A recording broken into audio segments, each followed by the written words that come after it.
Días tengan todos ustedes. Les agradezco en primer lugar la invitación por este evento de la Universidad Nacional Mayor de San Marcos. Quien les habla es el ingeniero Carlos Córdoba, gerente de educación renal para América Latina en IPRO Medical Corporation. De lo que se trata esta exposición es poder conversarles acerca de la evolución del tratamiento de hemodiálisis en 108 años. Son 108 años de evolución de este tratamiento que atiende a los pacientes renales crónicos, denominado hemodiálisis. La génesis desde 1913 hasta la actualidad y también el futuro al respecto. Desde riñón artificial hasta los denominados dializadores de súper alto flujo en este momento. Sin embargo, 108 años atrás, el 18 de diciembre, el grupo de trabajo en la Universidad de Baltimore, dirigido por John Abel, a quien ustedes pueden apreciar en el lado derecho, escribió este párrafo, que es muy familiar para todos los que estamos trabajando en hemodiálisis.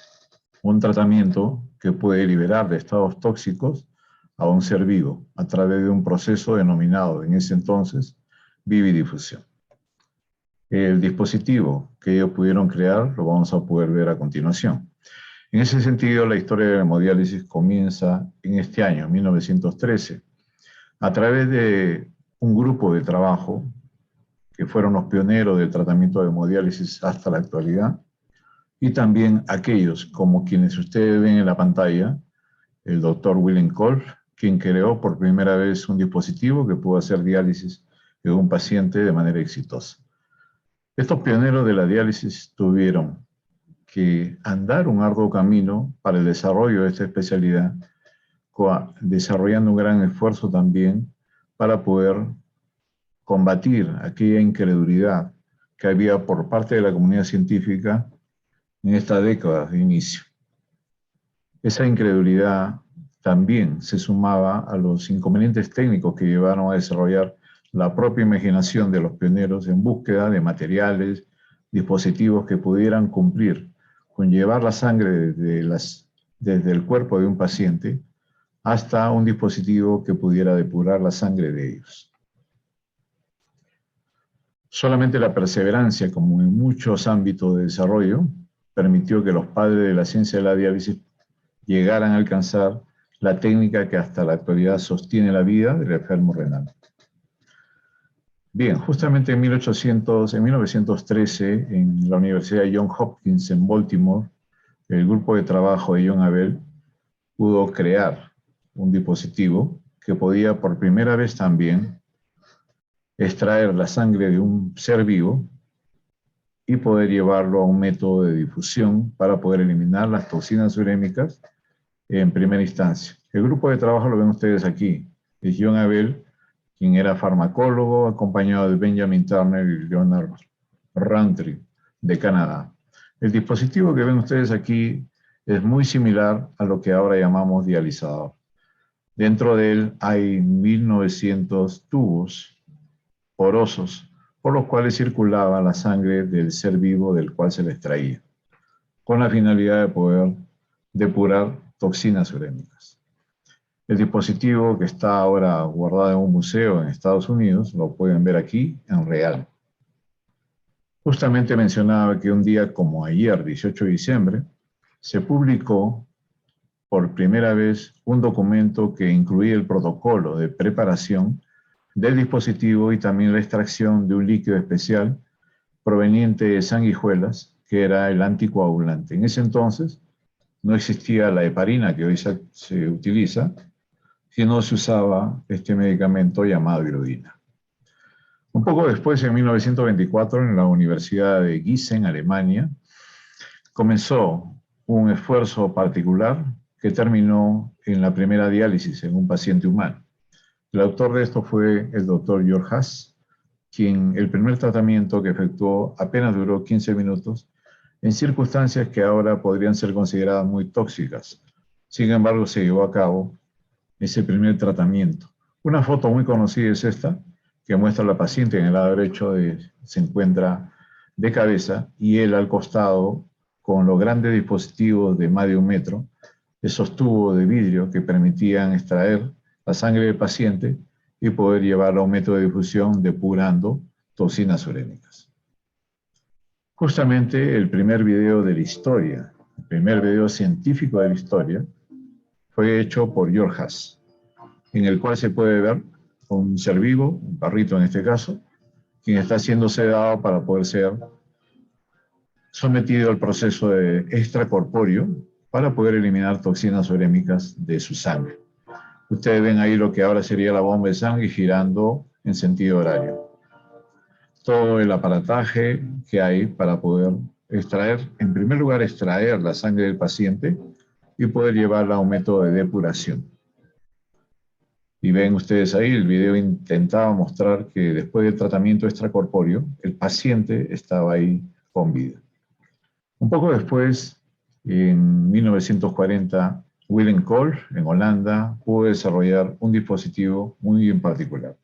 Época de Segunda Guerra Mundial, él pudo contar con apenas un motor de máquina de coser, una cadena de bicicleta, una bomba de agua de un motor Ford, una bañera y algunos restos metálicos de un bombardero derribado en Holanda en época bélica.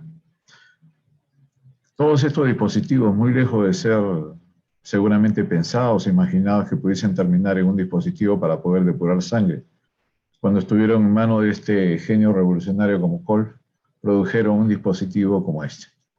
Ustedes pueden ver ahí los motores, la cadena de bicicleta, etcétera, en lo que se denominó por primera vez el riñón artificial de tambor giratorio.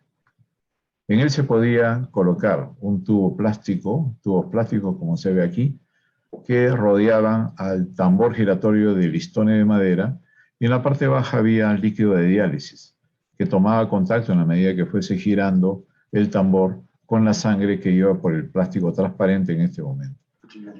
Entonces ustedes ven aquí a Kolff justamente explicando el dispositivo.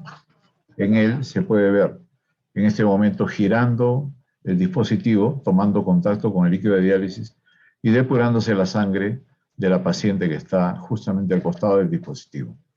Esta época bélica, ustedes imaginarán las dificultades que tuvo Kolff para poder lograr un dispositivo para un método nuevo, un método que no existía antes, es decir, llevar la sangre de manera extracorpórea para fines de depuración.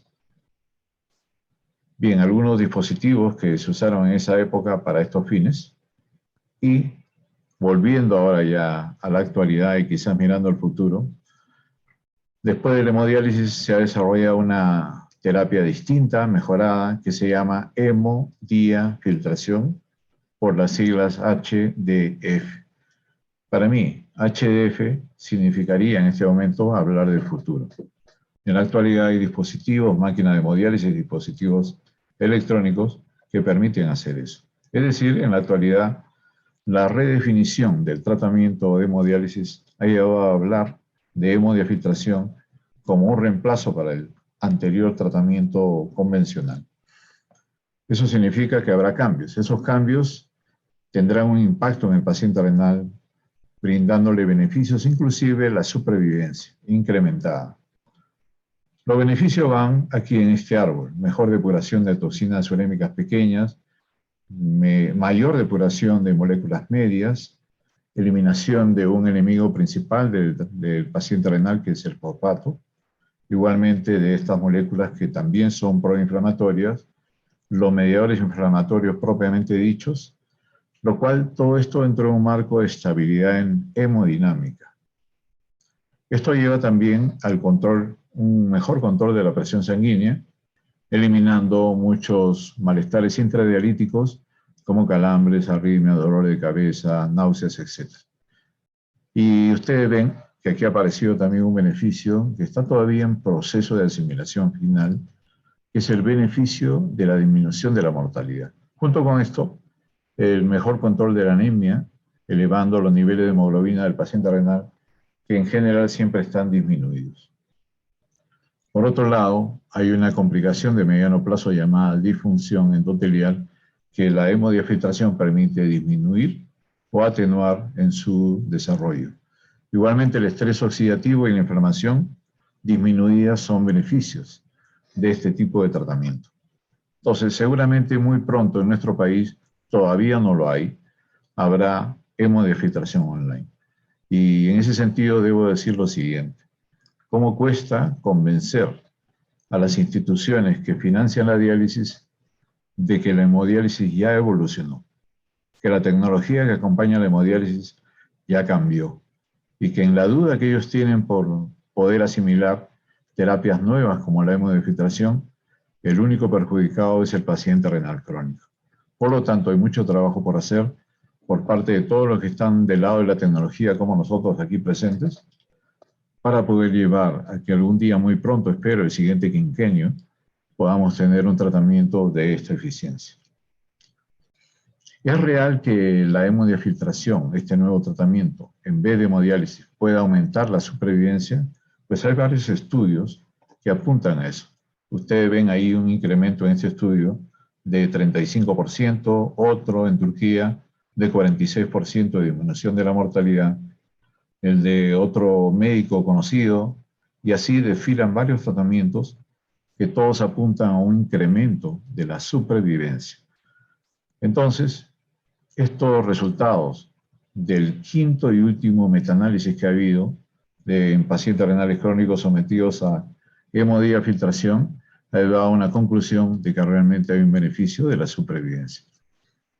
Tecnológicamente hablando, es necesario que el agua que utilizan los dispositivos de diálisis, la máquina de diálisis o hemodiafiltración, tenga algo, una característica que en este momento en nuestro país no tiene: ser de calidad ultra pura. No hay manera de poder utilizar una máquina de diálisis en este momento, bajo los conceptos contemporáneos, si el agua de la planta de tratamiento de agua y el líquido de diálisis que se forma en la máquina tengan una calidad de ultra puros. En ese sentido, de acuerdo a las normas internacionales, cuando la pregunta sea hecha, ¿qué calidad de agua, de líquido de diálisis y ahora de líquido de sustitución requiero?, la respuesta es única. No hay otra alternativa de que sean ultra puros, todos los líquidos mencionados. Entonces, todo eso tiene que cambiar. Junto con eso también está cambiando el hecho de que en nuestro país se quiere introducir el concepto macro denominado purificación sanguínea, del cual la hemodiálisis y la hemodiafiltración son un subconjunto de ella. En ese sentido, esta visión integral de la purificación sanguínea nos llevaría a utilizar los tres métodos que hay para ello.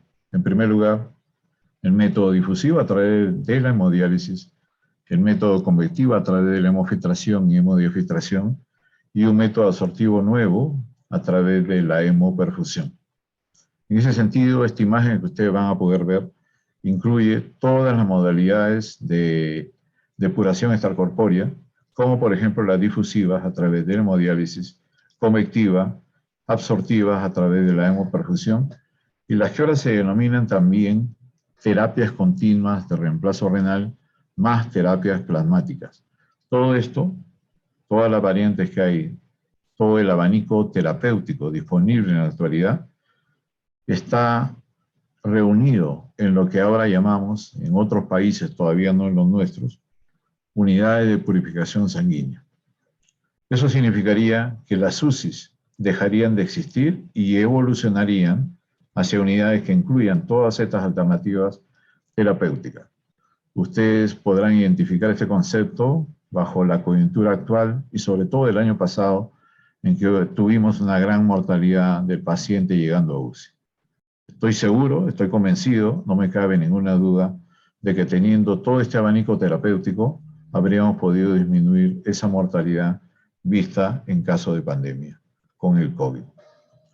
Si es así, entonces, las instituciones que deciden qué tratamiento dialítico deben recibir los pacientes renales crónicos, seguramente tendrían que evaluar entre seguir haciendo hemodiálisis del tipo convencional, lo cual ya no es recomendable, no es suficiente, o hemodiálisis de alto flujo, o quizás la puerta central, que sería, en este caso, de acuerdo a la explicación, la hemodiafiltración o HDF de tipo online.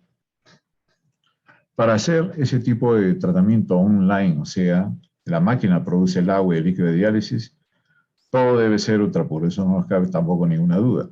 Dentro de la evolución de las terapias dialíticas, la historia comenzó con diálisis de muy bajo flujo, de poca permeabilidad, luego de alta permeabilidad, de alto flujo.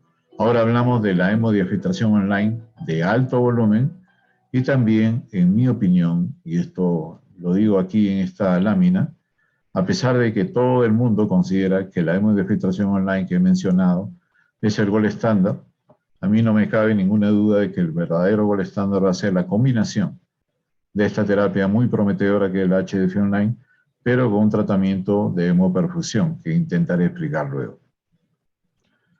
La hemoperfusión es una tecnología de absorción, específicamente absorción.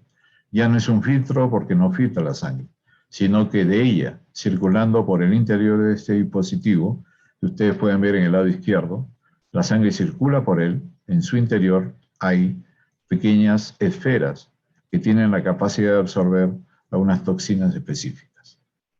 Aquí hay diferentes modelos porque esta terapia tiene aplicación específica para sepsis, para el paciente renal crónico, para intoxicaciones o envenenamiento, para inmunoabsorción y para el lupus. Entonces, tienen un amplio barrido terapéutico que nuestros países pueden utilizar. Y esto se debe que probablemente, de acuerdo a lo que estamos mencionando, la hemodiálisis e inclusive la hemodiafiltración no barren con toda la necesidad de eliminación de toxinas y moléculas en general que debieran eliminarse en diferentes patologías. El circuito entonces de hemoperfusión consiste en extraer de manera extracorpórea de un paciente la sangre a través de una tubuladura arterial, pasarla por el interior del cartucho y retornarla al paciente a través de la segunda tubuladura venosa. Entonces la sangre es sometida a un proceso de absorción, luego se purifican o se eliminan, quedan absorbidas moléculas problema dentro del cartucho en las esferas absorbentes.